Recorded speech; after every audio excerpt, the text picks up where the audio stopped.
एक प्राचीर वरही नाम के राजा होते हैं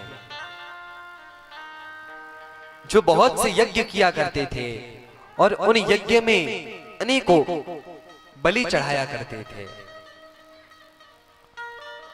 अब वे इतने अधिक बलि देने लगे कि हर छोटे से छोटे यज्ञ में बलि।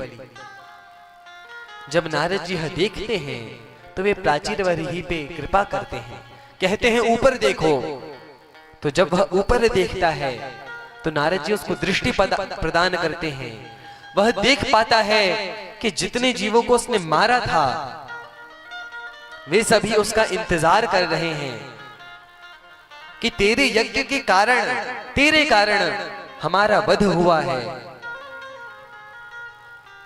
इसीलिए जैसे ही तेरी मृत्यु होगी तू भी हमारी योनियों में आएगा और हम तुझसे इसी प्रकार से बदला लेंगे। यहां पे जैसे ही यह दृश्य प्राचीर वरही देखता है, घबरा जाता है। इसके पश्चात नारद जी उसको पुरंजन उपाख्यान का वर्णन करते हैं। इसको हम सरल भाषा में समझें तो पुरंजन सभी जीव हैं जो कि अलग अलग पुर अर्थात अलग अलग शरीरों में जाता रहता है। जैसे यह जो मनुष्य का पुर है, मनुष्य का शरीर है, तो नव द्वार पुरे देहि, इसमें 9 द्वार हैं। 2 नाक के छिद्र, 2 कान के छिद्र, 2 आंखें, 2 अधो, और इस प्रकार से पूरे 9 छिद्र हैं।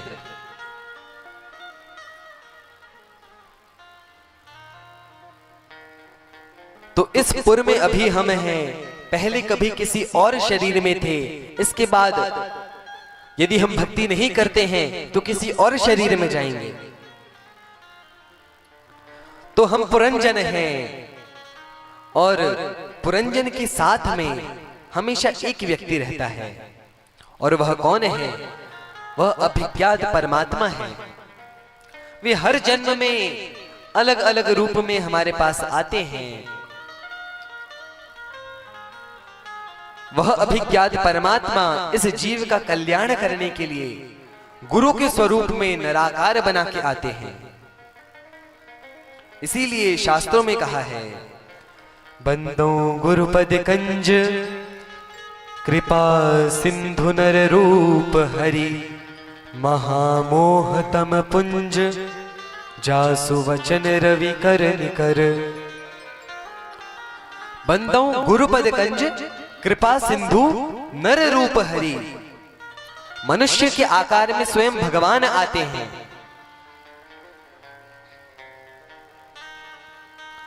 और सद प्रेरणा देते हैं कि अभी भी समय है, संभल जाओ, नहीं तो आगे इस शरीर के बाद क्या हाल होगा।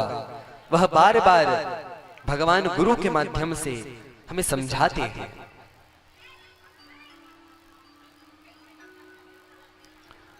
इस पुरंजन उपाख्यान को भक्तगण एक छोटी सी कथा के माध्यम से समझाते हैं। उसी कथा को हम यहां पे समझते हैं। एक राजा था, उसकी 4 पत्नियां थीं। सबसे बड़ी पत्नी थी करुणा, उसके पश्चात काया, कंचन, कामिनी। ये 4 उसकी पत्नियां थीं। उसको सबसे अधिक प्रेम अपनी दूसरी पत्नी काया से था। काया से वह इतना प्रेम करता कि हमेशा उसको ही सजाता रहता, उसी को संवारता रहता, उसी के पास दिन भर रहता। उसका मन हमेशा काया में लगा रहता। दूसरी पत्नी कंचन, उसको वो कभी किसी को देखने नहीं देता। सुबह सुबह बस स्वयं देखता और स्वयं उसकी सुंदरता देखकर प्रसन्न हो जाता, बाकी किसी को देखने नहीं देता। तीसरी पत्नी कामिनी, जिसके साथ वह कभी कभी घूमने के लिए जाता, विहार पे जाता, कुछ कुछ समय उसके साथ रहता। और पहली जो कि सबसे बड़ी पत्नी थी करुणा, उसकी ओर देखता भी नहीं।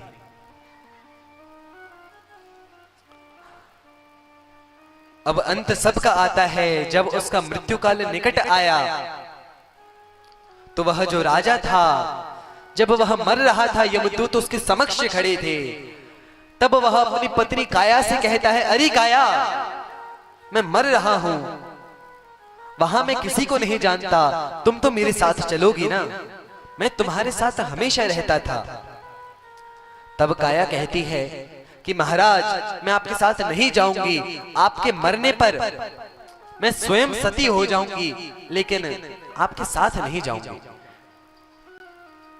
महाराज बड़े दुखी होते हैं, लेकिन उनकी अभी आशा बची थी। वे कहते हैं, अरे कंचन, मैं प्रतिदिन तुम्हें सुबह सुबह देखता था, तुमसे बड़ा मेरा आकर्षण था, मैं कभी भी किसी को तुम्हें देखने नहीं देता था, कभी तुम्हें कष्ट नहीं होने देता था, तुम तो मेरे साथ चलोगी ना? कंचन कहती है कि आपके मरने के बाद मैं किसी और से विवाह कर लूंगी, मैं आपके साथ थोड़ी ही जाऊंगी। यह बात सुन के राजा और दुखी होता है। अभी भी उसकी आशा बची थी।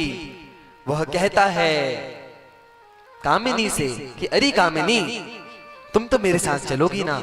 मैं तुम्हारे साथ विहार करता था, तो इसको भी एक यात्रा समझते हैं, साथ में चलोगी ना? तब कामिनी कहती है, आपके मरने के बाद श्मशान घाट तक तो मैं आपके साथ जाऊंगी, लेकिन आपके अंतिम संस्कार के बाद मेरे भी परिजन हैं, मेरे भी बच्चे वगैरह हैं, तो मैं अपने बच्चे आदि का पालन पोषण करूंगी, मैं आपके साथ नहीं जाऊंगी। इतना सुन करके राजा रोने लगता है, अपना सिर पीटने लगता है कि जिन 3 रानियों पे मैंने अपना पूरा जीवन व्यतीत कर दिया, अंतिम समय में मैं ठगा गया, कोई मेरा साथ नहीं दे रही। तभी पीछे से एक आवाज आती है, महाराज, मैं करुणा हूं, आपने मुझसे नहीं पूछा कि तुम साथ चलोगी या नहीं? तब महाराज कहते हैं कि मैंने जिन रानियों से इतना प्रेम किया वो मेरे साथ नहीं जा रही, तो जीवन भर मैंने तुम्हें देखा तक नहीं, तो मैं तुमसे कैसे बात कर सकता था, मेरा साहस नहीं हो पाया। तब वह करुणा कहती है कि मैं पतिव्रता नारी हूं, आप जहां जाएंगे मैं आपके साथ जाऊंगी। यह बात सुनकर के वह राजा रोने लगता है और कहता है कि जिन रानियों पे मैंने अपना पूरा समय, जीवन, धन आदि सब नष्ट कर दिया, वो मेरे साथ नहीं जा रही, और जिस रानी की ओर मैंने देखा भी नहीं, अब अंतिम समय में वह मेरे साथ जा रही है। अब वह राजा कौन है? हम सभी वो राजा हैं, और हम सब की स्त्री हो अथवा पुरुष, यह 4 पत्नियां हैं। पहली काया, यह शरीर जिसको हम हमेशा सजाते संवारते रहते हैं, जो कि हमारे इस शरीर को छोड़ने के बाद जल तो जाएगी यह काया, यह शरीर नष्ट हो जाएगा, परंतु हमारे साथ यह शरीर भी नहीं जाएगा, क्योंकि इस शरीर को हम स्वयं से अलग मानते ही नहीं हैं। हम यही मानते कि हम ही यह शरीर हैं, पूरा समय इसके साथ रहते हैं। दूसरी रानी है कंचन, जो कि है धन, जिसको हम छुपा के रखते हैं, किसी को दिखाते नहीं हैं, लेकिन मरने के पश्चात उस धन का भी हमारे जीवन में कुछ मूल्य नहीं रहता। तीसरी रानी है कामिनी, हमारे संबंधी, रिश्तेदार, जो कि हमारे मरने के बाद हमारे अंतिम संस्कार तक ही रहेंगे, उसके पश्चात वो भी अपने अपने कार्यों में व्यस्त हो जाएंगे।